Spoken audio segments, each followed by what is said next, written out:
सच्ची और अच्छी खबर लखनऊ दर्पण न्यूज। मारे भी जा सकते हैं, लेकिन वो नौबत ना आने दीजिए। पत्रकार भाइयों से हमें गुजारिश करते हैं, विनम्र अनुरोध करते हैं कि पत्रकारिता की कलम को बचाइए, उनके कैमरों को दुरुस्त कीजिए और सत्ताधारियों की चपेट में ना आइए। खाली हाथ जाना है, फिर से कहेंगे तो कुछ करके जाइए और हम क्रांतिकारियों के जज्बातों को समझिए। व्यापक जनहित, न्यायहित और देशहित में हमारे आवाज, अपनी आवाज बनाए। ये 74 वर्षीय, 72 वर्षीय बड़े बड़े वरिष्ठ यहाँ पर बैठे रहे, इनके अंदर कोई लालच नहीं है, कोई स्वार्थी नहीं है। इनका स्वार्थ बस इतना है कि देश में जो आज भ्रष्टाचार पनप रहा है उस पर हमारे पत्रकारों की नजरें नहीं नायक हो रही है। वो जाते हैं तो कहाँ, जहाँ पे मोमेंटो मिलते हैं, बुके मिलती हैं, खाने पीने की सामग्री मिलती है और बड़े बड़े माफिया, भूमाफियाओं के हाथों से उन्हें सम्मानित किया जाता है। तो यहाँ पर बहुत ही दर्दनाक स्थिति हो गई है कि हमारे आरटीआई कार्यकर्ता भी कुछ ऐसे हैं जो वास्तव में दलाली के काम में लगे हैं और वो ऐसे कभी कभी आयोजन करते हैं कि शर्मिंदगी महसूस होती है। उन्हीं को मंचासीन करते हैं जो आज के भूमाफियाई हैं, घोटालेबाज हैं, सफेदपोश हैं। उनको जो है मंचासीन करके माल्यार्पण करते हैं और उन्हीं के दलाली के पैसे से सम्मान ग्रहण करते हैं। तो बहुत अखरता है, ये नहीं होना चाहिए। अगर आप निस्वार्थ भाव से लगे हुए हैं तो सम्मानजनक जीवन बिताइए और कुछ करके दिखाइए। भ्रष्टाचारियों को मुंह तोड़ जवाब दीजिए। हम सब आपके साथ हैं। हम ये उम्मीद करते हैं कोई भी जो निष्पक्ष भावी पत्रकार होगा उसे बुरा नहीं लगेगा, वो उसके भी दिल की बात होगी जो हम आज बोल रहे हैं। हमारे बीच में परमेश्वर नाथ पांडे जी आए हैं बलिया से, हम उनके विचारों को भी। तो मैंने लिखित किया हुआ हूँ कि आप मुख्यमंत्री के समझे हैं तो आप कुछ भी कर सकते हैं, कुछ भी कर सकते हैं। इसलिए बंधुओं, अभी इन्होंने लिखा है अभी अखबार में, ये मैंने लिखा था बात की बैठ में हूँ, भवेश बात के बैठ में जितने भी पत्रकारिता जगत से आए, सबसे ज्यादा भ्रष्टाचार पत्रकारों ने ही जो है पोषित किया और भ्रष्टाचार में खूब अकूत संपत्तियां बनाई पत्रकारिता जगत से जो भी सूचना आयुक्त है। और ये सब इतने बेशरम लोग, इनके बारे में हम सोशल मीडिया पे बाकायदा फोटो लगाकर इनकी जो है चापते हैं और अभी भी लिखते हैं कि उपरेटी जैसा भ्रष्टाचारी और वो अरविंद सिंह बिष्ट जैसा भ्रष्टाचारी, नरेंद्र कुमार श्रीवास्तव जैसे और भी तमाम ऐसे ही, ये सब जो है भ्रष्टाचार को इतना बुरी तरह से पोषित किए। और एक स्वदेश कुमार जी थे, वो भी, उनका वीडियो हमारा वायरल हुआ था। किसी क्रांतिकारी भाई ने जो है हमारी जिले को जो है अपने कैमरे की नजर में कैद कर लिया था। तो खैर वो एक यादगार वीडियो बन गया हमारे लिए। तो हम हर साल उसको वो रिपीट करते हैं कि भाई देखो ऐसा हुआ था कि सुनवाई स्थगित करके जाना पड़ा स्वदेश कुमार। तो ऐसे भी जितने भी पत्रकारों का चयन ये सरकारें करती हैं, वो अपने मनमाफिक चाटकारों का चयन करती हैं ताकि वो जो है पत्रकारिता जगत की मलाई जो चाट तक पहुंचते हैं वो जो है भ्रष्टाचारों पर ऐसे ही पर्दा डालते रहे। लेकिन हम और हमारे क्रांतिकारी भाई, वरिष्ठ जन उन पत्रकारों की भी पोल पट्टी खोलते रहते हैं, उनकी दुर्दशा करते रहते हैं सोशल मीडिया पे।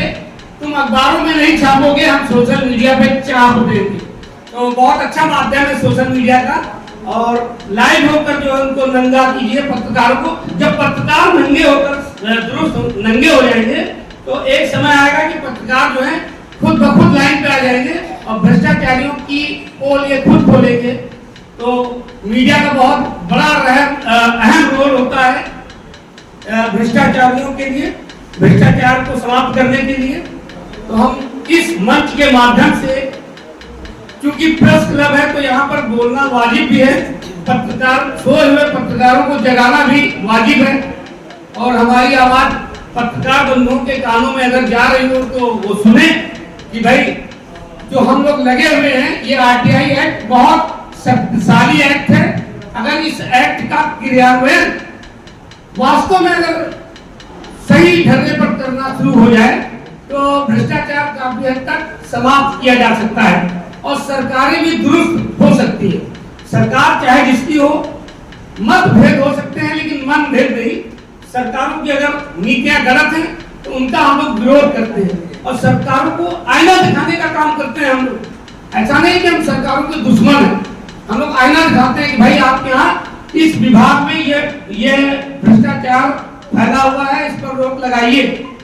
दसियों हजार करोड़ के घोटाले हो रहे हैं, भूमाफिया जो है काबिज है। एक तरफ बुलडोजर बाबा जो है कह रहे हैं कि भूमाफिया बिलों में घुस गए हैं, जबकि हमें लगता है कि आज अधिकांश भूमाफिया सत्ताधारियों की चपेट में आ चुके हैं, वॉशिंग मशीन में धुल चुके हैं और सारे भूमाफिया भाजपाइयों के साथ हो गए हैं। बिल्कुल खुलकर हम कह रहे हैं यहाँ पे, और सारे अभिलेखी साक्ष्य है हमारे पास। बड़े बड़े भूमाफियाओं के खिलाफ हमने जंग छेड़ी है, चाहे वो रामाधीन सिंह इंटर कॉलेज का अवैध निर्माण हो, अवैध कब्जा हो। करीब 1000 करोड़ रुपए का घोटाला है, वो नजूल लूम घोटाला। उस पर जो हमने आरटीआई के तहत ही विगत 15-20 सालों से लगे हुए हैं और आज इस मुकाम पर पहुंचाया कि ध्वस्तीकरण के आदेश हो गए। ईमानदार लोक सेवकों ने आदेश कर दिए, लेकिन अंत में मामला कहां पे हम लोग हार जाते हैं? न्यायपालिका की चौखट पर जाकर हम लोग हार जाते हैं। वहां पर जो जज साहबान हैं वो पता नहीं किसके उसमें जो है भूमाफियाओं के पक्ष में, बचाव पक्ष में नजर आते हैं और उन पर जो है स्थगनादेश पारित कर देते हैं। पता नहीं कुछ होता होगा स्थगनादेश की आड़ में, उनकी जेबें गर्म होती होंगी। ये भी कहने में कोई गुरेज नहीं होना चाहिए। जस्टिस यशपाल, जस्टिस वर्मा, जसवंत वर्मा का उदाहरण साक्ष्य के रूप में है, जिनके यहाँ बोरों से भरे हुए नोट मिले थे और अग्नि देवता ने उसको अपने आगोश में ले लिया था। लेकिन वही जस्टिस वर्मा आज भी शायद काबिज हो गए हैं फिर से। तो बड़ी अजीब स्थिति आती है कि यार हम लोग 25-25 सालों से लग के ईमानदार लोग सेवकों के उसमें जो है हम लोग जंग जीत लेते हैं, लेकिन अंत में जो है हार हमारी न्यायपालिका की चौखट पर देखने को मिलती है, जो कि घोर आपत्तिजनक है। न्यायपालिका में बैठे जजों को भी सोचना चाहिए कि जो लोग व्यापक जनहित पे लगे हुए हैं, आखिर उनके हौसलों को परास्त करने से उनको क्या मिलेगा? मिलता होगा, उनकी जेबें गर्म होती होंगी, तभी ये स्थगनादेश वगैरह पारित करते हैं। अब हम और भी जितने भी और बैठे सरकारी उसने तो कहा कि 2 लाइन लिखे तो हम कर दें और खाली होने से मैं सबका हार्दिक अभिनंदन करता हूँ। देखिए आप आए हैं डेटा से अफगानिस्तान से, इनकी करीब 75 साल उम्र है। वो जरा सा पता चला उसका ज़्यादा दिया है अलीगढ़ से। देखिए ये भी 70 साल के हैं कम से कम। ये आए हैं अलीगढ़ से चलकर आए हैं, रामसूर यादव आए हैं, के वर्मा जी आए हैं, केदारनाथ से जी लेके आए हैं और तमाम लोग तो मैं आप नहीं जान पा रहा हूँ। सबका ज्ञान प्रकाश जसवी जी आए हैं। ज्ञान प्रकाश जसवी जी जो है जो सत्याजात की काम करें, मीडिया पर भाई का काम संभालें। ये सूचना एक में एपिसोड चलाएंगे, भाग 1, भाग 2, भाग 3, वहाँ कितने लोग 30 लोग आ रहे हैं, उनके ये वहाँ रोज ये वीडियो बनाएंगे। तो इनको जो है मीडिया प्रभारी घोषित किया जाता है। और इस जो ये संगठन भी दिलाएंगे, ये जो संगठन बना है इसका मैं सफरनामा आपको बता रहा हूँ। सूचना का अधिकार कार्यकर्ता वेलफेयर तो बाद में इसमें जोड़ा गया है। अशोक शुक्ला जी नहीं आ जा पाए, उनको ऐसे व्यक्ति कहा था अधिवक्ता उस से। और अशोक कुमार गोयल जी जो प्रेन होने से 14 साल से नाम गए।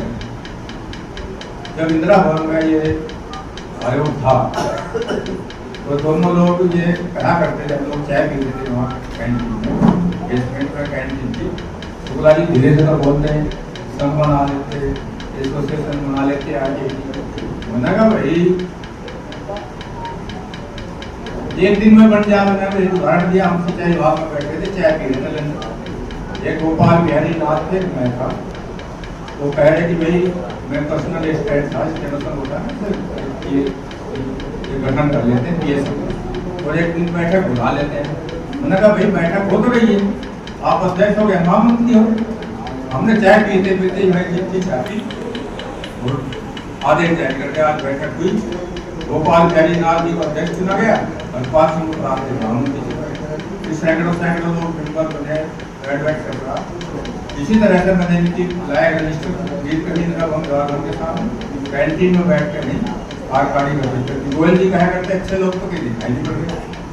मैंने कहा अच्छे लोग बुरे लोग तो बाद में आते जाते रहेंगे, भाई कोई काम नहीं कर उसे निकाल कर रहेंगे, अच्छे लोग रखते रहेंगे, तो कोई ऐसी बात थोड़ा ही। इसका जो है हमने रजिस्ट्रेशन के लिए जब दिया वहाँ विकास भवन में, उन्होंने करीब हमारा 3 साल तक इसका रजिस्ट्रेशन ही नहीं किया। उन लोगों ने विकास भवन वालों ने एक पत्र लिख दिया सूचना है नो ऑब्जेक्शन के लिए। भाई हम वहाँ पे कोई कर्मचारी तो है नहीं है कि नो ऑब्जेक्शन की जरूरत है। जरूरत वहाँ पड़ती है नो ऑब्जेक्शन की, जब वहाँ कारण होते तो नो ऑब्जेक्शन की जरूरत पड़ती। इसमें जो है अरविंद सिंह बिस्ती ने जैसा आज हम ज्ञापन देने जा रहे हैं माननीय राष्ट्रपति को, माननीय प्रधानमंत्री को, विशिष्ट लोगों को 6 लोगों को हम ज्ञापन दे रहे हैं। तो हमने पहले भी ऐसे ज्ञापन दिए। अरविंद सिंह बिस्ती जो सूचना आयुक्त रहे, उन्होंने जो है इसकी जांच किया कि कभी किस थाने के लिए जांच कर रही थाने जांच के लिए संगठन कैसे है, पंजीकरण होना कोई जरूरी थोड़ा है संगठन, बिल्कुल जरूरी है। किसान यूनियन ऐसी चलती रही,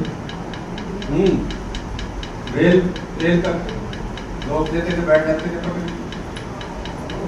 तो संगठन का जरूरी नहीं है कि पंजीकरण होना जरूरी है।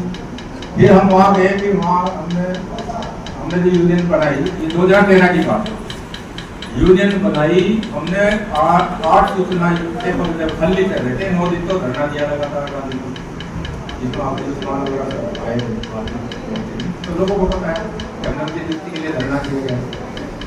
तो होते होते जो है ये जो है ये संगठन जो है कई साल हो गया रजिस्ट्रेशन ही नहीं कर रहे थे। हमने फिर एक नोटिस दे दिया कि 16 तारीख तक जो है हमारा जो है रजिस्ट्रेशन कर दें, नहीं तो हम आपके वहाँ धरना प्रदर्शन करेंगे। वहाँ एक सहायक निबंधक थे, उन्होंने बुलाया बाबू को, तो बाबू को कहा कि भाई इनका 2000 रुपया भी रखे बैठे हो, तो 3 साल से ना रजिस्ट्रेशन करें ना पैसा वापस किया है। उसको भड़काया जाए, बाबू को कहा था हम रजिस्ट्रेशन कर देंगे इनका कब तक कर दोगे, 2-3 दिन में कर देंगे। तो हमने जो 2-3 दिन में गए तो हमको रजिस्ट्रेशन की बात दे दी। हमने वहाँ उससे 200 रुपया दिया, देखो रिश्वत नहीं है तो भाई क्या आप अभी इसका कीजिए। नहीं वहाँ तो जो है 1000 रुपया लेते हैं, अभी भी काफ़ी हमारा पैसा लग गया क्योंकि ये इसका रजिस्ट्रेशन वो 5 साल का है, 2005 साल 22 में पूरा हो रहा था। अशोक क्योंकि बीमार हो गए थे, बीच में डिस्टर्बेंस हो गया, जिसका रिन्यूअल नहीं हुआ, तभी हाल ही जिसका रिन्यूअल भी हो गया 27 तक इसका जो है। तो दोस्तों कहने का मतलब यह देखिए, आज जो मांग पत्र हम देने जा रहे हैं जो इकट्ठा हुए हैं, देखिए ऐसे सागर जी भी आ गए, उद्यान विभाग से काफ़ी लोग आए हैं, मौर्या की भदोरी से आए हैं, उमाशंकर मौर्या की, तमाम लोग देखिए सबका आभार अभिनंदन करता हूँ सबका। और देखिए जब हम मांग पत्र जो देने जा रहे हैं, सारी गलती इसमें आ तो नहीं पाई है, हमने जो है मैं पढ़कर सुना तो सबको थोड़ा सा पता चल जाएगा। तो देखे माननीय राष्ट्रपति जी जो भारत संघ के राष्ट्रपति जी हैं, ये देखे ये जो कानून है ये विधि द्वारा स्थापित कानून है, संसद द्वारा पारित कानून है, राष्ट्रपति द्वारा अनुमोदित कानून है। इसका अगर कोई उल्लंघन कर रहा है तो देशद्रोही माना जाना चाहिए। और यहाँ जितने भी सूचनाएं हैं वो सब जो है देशद्रोही है। मैं तो रोज कहता हूँ इनकी जगह की कुर्सी नहीं, इनकी जगह तो जेल में होना चाहिए। देखिए 2 लोगों को मात्र छूट है, 2 लोगों को गवर्नर साहब को छूट है, माननीय राष्ट्रपति जी को छूट है, जब तक वो अपने पद पर है उसके बाद उनकी भी FIR दर्ज हो सकती है। अभी कई मद्रास हाईकोर्ट की बॉम्बे हाईकोर्ट का है सूचनाएं की है, एक मुख्य सूचनाएं को 40,000 जुर्माना लगा है। तो ऐसा नहीं है, हम लोग अगर चाहें तो उनको जेल भिजवा सकते हैं। जो घटना भी दीपक शुक्ला जी ने जो की है घटना, वो एक सूचना पर जूता नहीं लगा है, सारे सूचना पर जूता लगा है। एक सूचना का टमाटर कंपनी मिल है। अच्छा देखे थे भाई, उन्होंने जो है उसको जेल भिजवा दिया। वो उससे कई बार इस बात हो गया कि हम सुनवाई पक्ष में लिखवा दें कि जो है सूचना दाताओं का हित सर्वोपरि है। न्यायालय में नहीं लिखा रहता वादी का हित सर्वोपरि है। वादी प्रतिवादी अदालती शब्दों का प्रयोग करते हैं, उस पर हमने आवाज उठाई। पहले सुनवाई, पहले न्याय कक्ष की कोर्ट पत्थर लगाए थे, आज सुनवाई कक्ष लिखा हुआ है। बात सबसे पहले अपील मेरी दाखिल हुई थी, दर्ज हुई थी आयोग में। नहीं तो ये कोई क्या सेकंड अपील दाखिल करे या कुछ शिकायत दाखिल करे। एक कंप्लेंट की मोहर बना रखी थी और सब जो है वो 1 नंबर की अपील 2013 में